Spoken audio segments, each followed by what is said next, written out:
வணக்கம். என்ன சார் பண்ணிக்கோ, தொப்பி கழட்டுனீங்க, காற்று அடிச்சுக்கினீங்க. அப்புறம் என்ன பண்ண,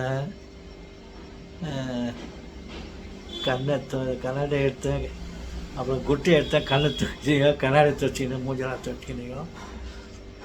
ஆச்சா அப்படிங்களா?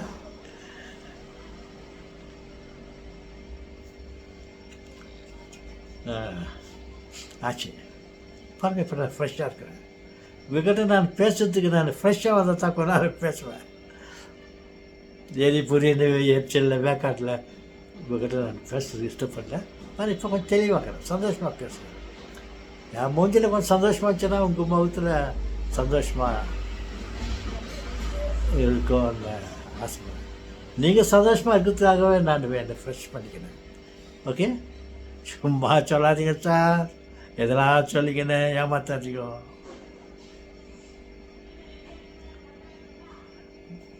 உள்ளதை சொல்வேன், சொன்னதை செய்வேன், வேறொன்றும் தெரியாது.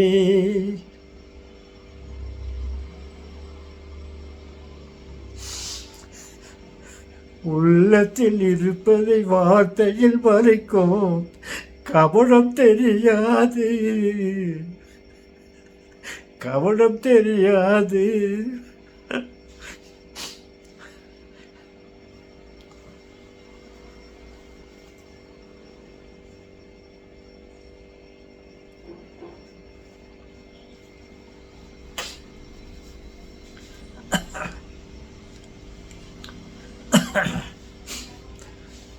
ஓகே, உங்களுக்கு வணக்கம் பண்ணிட்டுனா இல்லை தெரில. வணக்கம், டபுள் வணக்கமாக இருந்தாலும் சந்தோஷம் வாங்கிக்குவோம். ஆமாம், உங்கள்கிட்ட பேசுனதில் என்ன டாபிக் பேசுறதுக்கு வந்து நான் மறந்துட்டேன். என்ன டாப்பிக்காக பேசலாம், எதை மறந்துட்டேன்.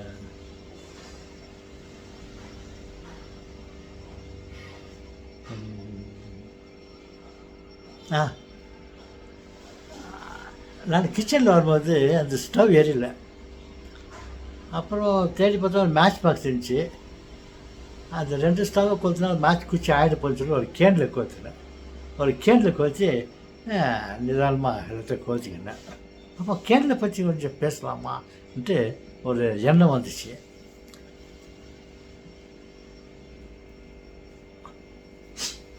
இல்லை சார், கேனில் பற்றி இந்த காலத்தில் கேனில் பற்றி பேசுகிறீங்களா? அங்கே பாருங்கள் சார், எப்படி இருக்குது லைட்டு. அந்த லைட்டெல்லாம் போய்ட்டு எல்இடி லைட் வந்துச்சு. இந்த காலத்தில் கேனில் பற்றி பேசுகிறீங்களா? 10 வாட்ஸ் கேனில், 60 வாட்ஸ் கேனில், 40 வாட்ஸ் கேனில் எல்லாம் நம்ம அந்த காலத்தில் சொல்லியிருந்தோம். அந்த கேனில் தான் முதல்ல நமக்கு முக்கியத்துவமாக இருந்தது. இப்போ தான் இதெல்லாம் வந்துச்சு. கரண்ட் ஆஃப் ஆச்சுன்னா கட்டு.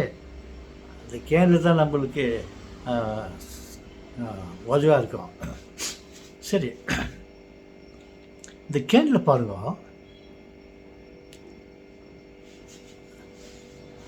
தன்னை எரிச்சிக்கின்னு, தன்னை அழிச்சிக்கின்னு, தன்னை சார்ந்தவர்களுக்கு, தன்னை நோக்கி இருப்பவர்களுக்கு வெளிச்சமாக இருக்குது. பார்த்தீங்களா? தன்னை அழிச்சிக்கின்னு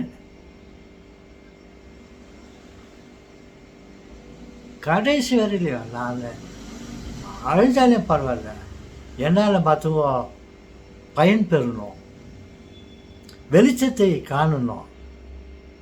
வெரி சாரி, ஒரு கேன்றது ரொம்ப குறைஞ்ச வெளிச்சத்தை கொடுக்க வேண்டியது. என்னால் உங்களுக்கு சிறிதளவு தான் வெளிச்சத்தை கொடுக்க முடியும். இருந்தாலும் என் உயிரவே எழுந்துட்டு இழக்க வரை நான் உங்களுக்கு வெளிச்சமாக உபயோகம் உள்ளவனாக இருக்க ஆசைப்படுகிறேன்னு அந்த கேள்வி என்னை பார்த்து சொல்கிற மாதிரி எனக்கு ஒரு எண்ணம் தோன்றுச்சு. அதுவே அப்படி நினைக்கும் போது உயிராத பொணகன்னு சொல்கிறாரு, உயிரில்லாத ஒரு பொருள் அதுவே அப்படி நினச்சிக்கினே நமக்கு தன்னை அழிச்சுக்கின்னு நமக்கு பயனுள்ளதாக இருக்கிறது. 6 அறிவு உள்ள நமக்கு அந்த எண்ணம் வேண்டாமா? அதை போல் நாமும் நம்ம சூழ்ந்து இருக்கிறவங்களுக்கு நம் பயனுள்ளவர்களாக இருக்க ஆசைப்பட வேண்டாமா? ஆசை வைக்காதே, அவதிப்படாது, நான் அப்படியெல்லாம் சொல்லக்கூடாது. நான் சொல்கிறத சரியாக கேளுங்க. அப்படின்ற ஒரு ஆசை நமக்கு இருக்கணும். அப்போ தான் நம்ம மனுஷனாக போகிறதுக்கு ஒரு ஒரு பயனுள்ளவனாக இருப்போம். ஓகே, நம்ம எப்போதும் மற்றவர்களுக்கு பயனுள்ளவர்களாக இருக்க ஆசைப்படுவோம். நம்ம அது கூட பிறந்தவங்க, சகோதர சகோதரிகள், நம்ம சார்ந்து இருக்கும் பெற்றோர்கள், நம்ம சார்ந்து இருக்கும் உறவினர்கள், உற்றார் பெற்றோர், அக்கம் பக்கம். யாரோ ரோட்டில் போகிறான், அவனால் முடியாமல் உட்காந்து எழுந்து போகிறான், அவனுக்கு முடிஞ்சால் ஒரு கிளாஸ் தண்ணி வாங்கி கொடுக்கலாம். காஃபி இல்லை, காசு கொடுக்கணும். தண்ணி நம்ம நாட்டில் ஃப்ரீயாக கிடைக்கிறது அந்த தண்ணி தான். அது கூட இப்போது என்னென்னவோ பேர் சொல்லி இன்னொரு பாட்டிலில் அக்வா காட், இந்த காட் அந்த காட் சொல்லிட்டு காசு கொடுத்து வாங்குகிற நிலைமை வந்துடுச்சு. ஓகே, அதனால் அந்த தண்ணியாவது அவனுக்கு கொடுத்து அவனை எழுப்பி நடக்க வைக்கலாமா? நீ மற்றவங்களுக்கு உதவி பண்ணலாம், மற்றவன் உனக்கு உதவி பண்ணுவான். ஆனால் இன்னொன்று சொல்கிறேன், மற்றவன் நமக்கு உதவி செய்வான் அப்படின்னு நினச்சிக்கிட்டு நம்ம செய்யக்கூடாது. நம்ம செய்யறது கூட பலன் இல்லாமல் போயிடும். நீங்கள் ஒருத்தருக்கு ஏதாவது உதவி பண்ணிட்டு இருப்பாங்க, வாடா அவன் நல்லா அவன் தூக்கி விட்டு அவன் போய் வழி காட்டி விட்டு வந்தோம், அவனுக்கு ஒரு 10 பைசா கொடுத்தோம். அது அப்போ ஒரு 10 ரூபா, 10 பைசானாக்கா தேடாதீங்க. 10 பைசா கொடுக்கறதுக்கு 10 ரூபா கொடுங்க. ஒரு காஃபி, ஒரு டீ. இப்போ பாருங்க, ஒரு டீ வந்து 10 ரூபா. அந்த அளவுக்கெல்லாம் நம்ம உதவி பண்ணலாம்.